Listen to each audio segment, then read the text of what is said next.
Hey, welcome back.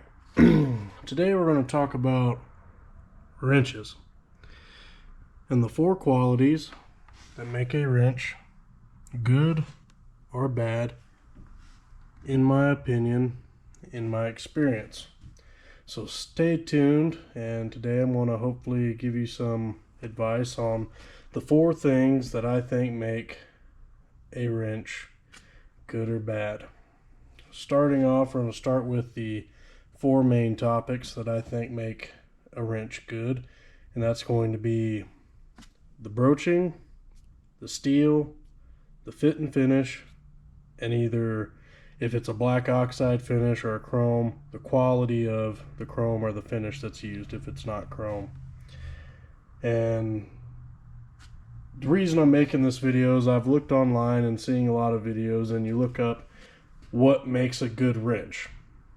Just go ahead and type it into your search bar, and undoubtedly you're going to be hit with multiple videos selling you a wrench, who makes the best wrench, what brand makes the best wrench, and that's not what this video is about.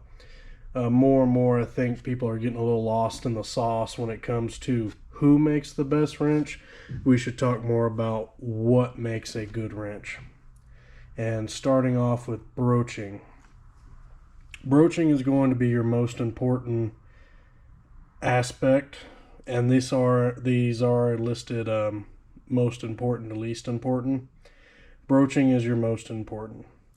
If you have a broaching that's improperly sized, not stamped center in the forging, any defects like that, have one leg of the open end that's longer than the other, things like this I would consider faults on broaching. Another example here would be these Sunex wrenches. We have a 17 and an 18. And if you look here, these are the same forging blank. So the 18, I did measure them, is going to have a much thinner wall on it than the 17. Because essentially these are the same length, same size, and they're using the same blank to make both of these wrench sizes. I would consider that a knock whenever you're looking through a set of wrenches. If you have wrenches that have inconsistent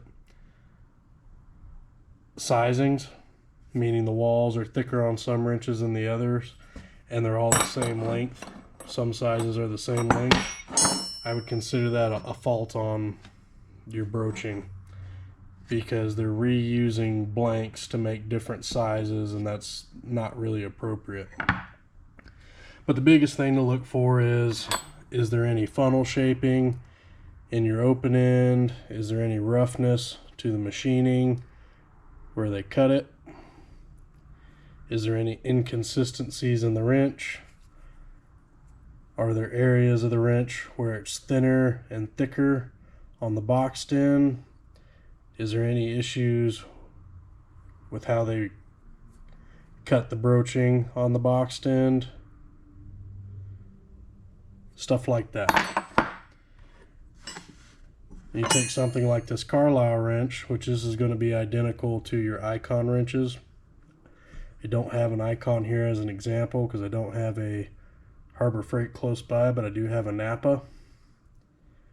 And these would be a great example of a very nice Taiwanese wrench. Built very well. Good example. Same with this Tecton. Same with this Blue Power. Great examples of quality wrenches that don't come from the States, Europe, Germany, or Japan. Going down the list, I pretty well done described what I wanted to for broaching, inconsistencies, bad tool marks, stuff like that. Steel is going to be a harder one to judge, and this is where it's going to take a little bit of assuming on the part of hoping that the company is using good steel, but also there are some ways you can test that by actually using the wrench. With these Indian made Sunex wrenches, if you put this on a fastener and really reef down on it, what you'll typically find is the head spreads. And it spreads under a very reserved load. It's nothing crazy. And it'll spread out and around the fastener. What you'll find with more quality wrenches, like something like a Carlisle or these older USA made wrenches that were more of an inexpensive wrench at their time, or even something like a Snap-on, is the steel is as hard as it can be without being brittle. Now obviously that's going to depend on manufacturer, where they procured the steel, how they heat treated it, etc., etc. And that really is going to be hard to tell, but definitely while you're using a wrench you can tell the quality of the steel just based on how the head spreads. Does it spread under lots of force? Does it spread under a little bit of force? Does the wrench have a little flexibility to it, which can be a very good thing? Or is the wrench super stiff and always feels like you're about to snap it? Quality of steel is going to be a hard thing to determine, but it is the next most important thing. Obviously, you could peel the chrome back and test your hardness of your steel. That's going to be very difficult to do, damn near impossible to do while you're holding the wrench before you purchase it. Fit and finish is a big one. Again, I'm using these Indian Sunex wrenches as examples of inconsistent fit and finish. You can see that chip there on the right part of the cheek. This wrench is not even straight. It's quite a bit bent. I don't know if that shows on camera very well, but the wrench isn't even straight. Also on this wrench, you'd look and you have a flat spot here, and then it rounds out in this area. Lots of inconsistent tooling marks.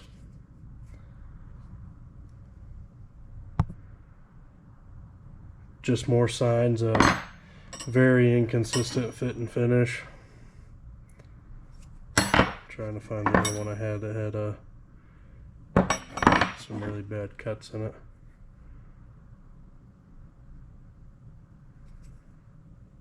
Yeah, there you go. If you probably can't see it on camera, but this wrench has lots of weird forging marks going up it.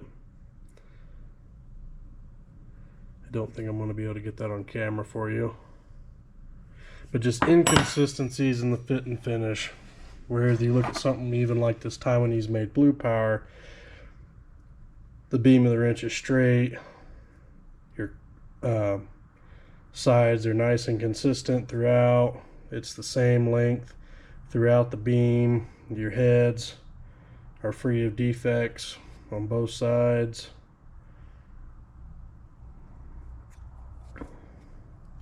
Everything's nice and consistent throughout the wrench. Same with this Tekton.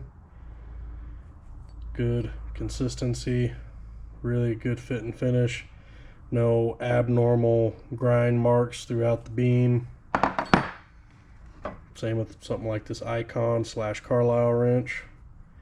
Really good fit and finish for the price.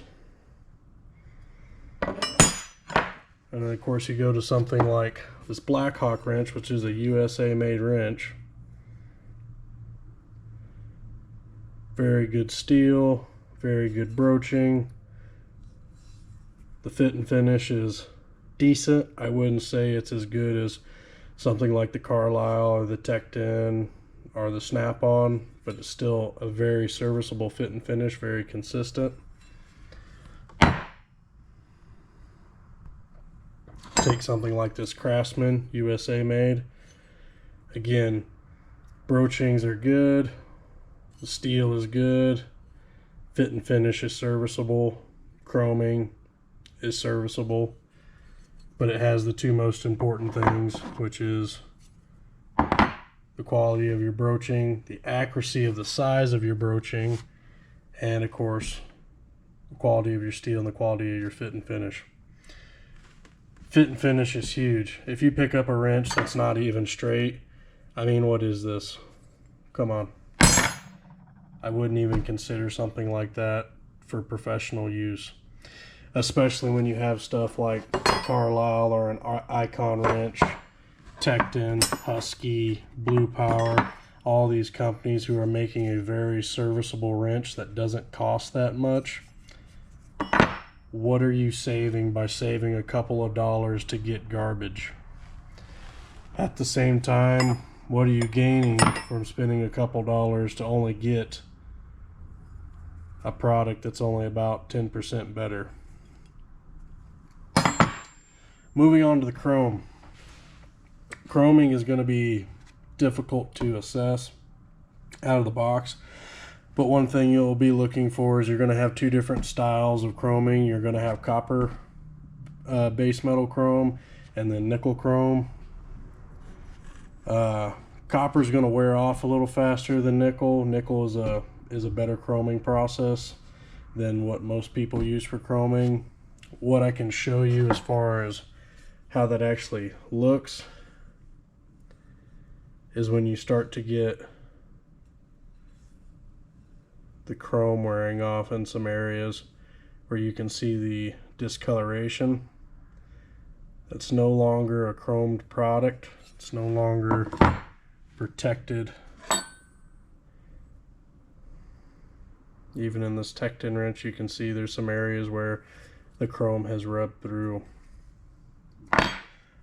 That's why it's the last thing on the list. It's the least important thing that makes up a good wrench is the finish. Something like this black oxide is not going to be near as good as chrome on preventing corrosion. Chrome is a lot better for preventing corrosion throughout. But even something like this Snap-on, you can go through a whole wrench and there is no defects in the chrome. Take something like this Mac and you'll see slight discolorations in the wrench indicating that the chrome's wearing through, especially right there. The wrench is no longer protected from the elements. It's now susceptible to corrosion and everything else. It's the least important thing on this list because it's the least important thing. The most important thing is that your broachings be accurate size for whatever fastener they're designated to go on. The broachings be machined well, same length, center stamped in the forging correctly. I've seen a lot of the newer Craftsmen, they'll be kind of off center in the wrench and they'll have really thin sides and really thick sides. That's a no-go. That's a bad wrench. And that really does break down the four most important things about a wrench: broaching, steel, fit and finish, and whatever your chroming, black oxide is for your final finish that's actually going to protect the steel. I think a lot of people are getting wrapped around the axle about who makes the best wrench, and while there's quite a bit of this on the internet, these wrenches are both great wrenches. This is going to be the exact same wrench as your Icon. This is a Snap-on wrench. Date code, I want to say that's 2018 is that date code. But still, what are we talking about? Why are we getting so wrapped up in whose name's on the wrench, how much a wrench costs? It's either a good wrench or it's not a good wrench. I got a whole drawer full of wrenches that I really don't consider to be good wrenches because they spread real bad when you bear down on the open end. They're not straight. The fit and finish is crap. The chroming is crap. It chips out. These wrenches, in my opinion, there's a lot of Indian and even some Chinese made wrenches on the lower end of the China production scale.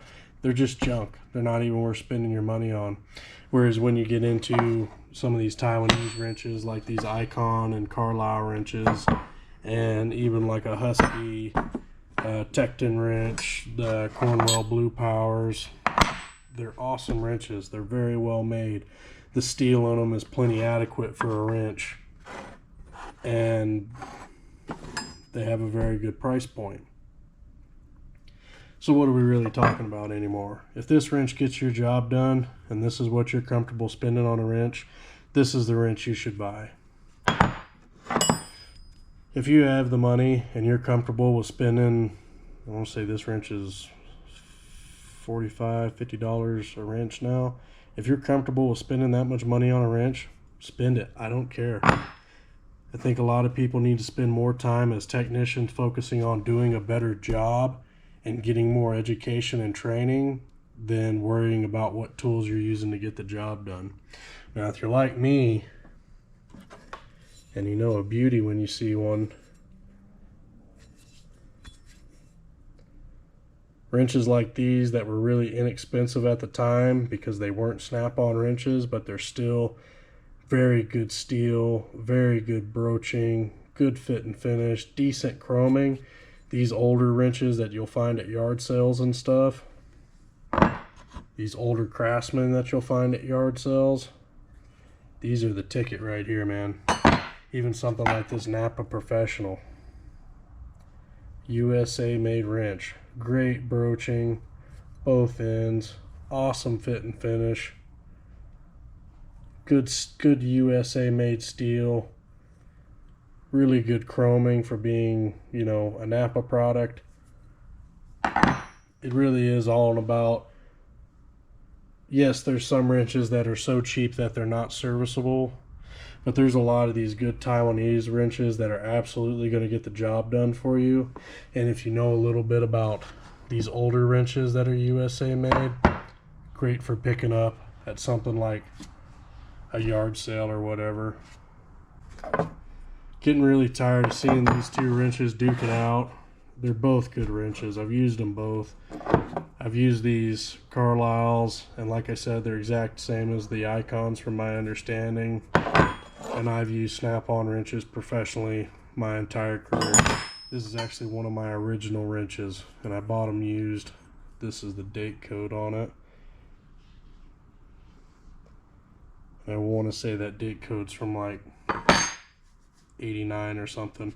I bought them used, and they've been absolute bangers, even as a used wrench. So hopefully this gives you some idea on what makes a good wrench, and feel free to argue with me in the comments if you think I'm wrong. Thank you for the likes and subscriptions, and thank you for just being here with me today. See you guys on the next one.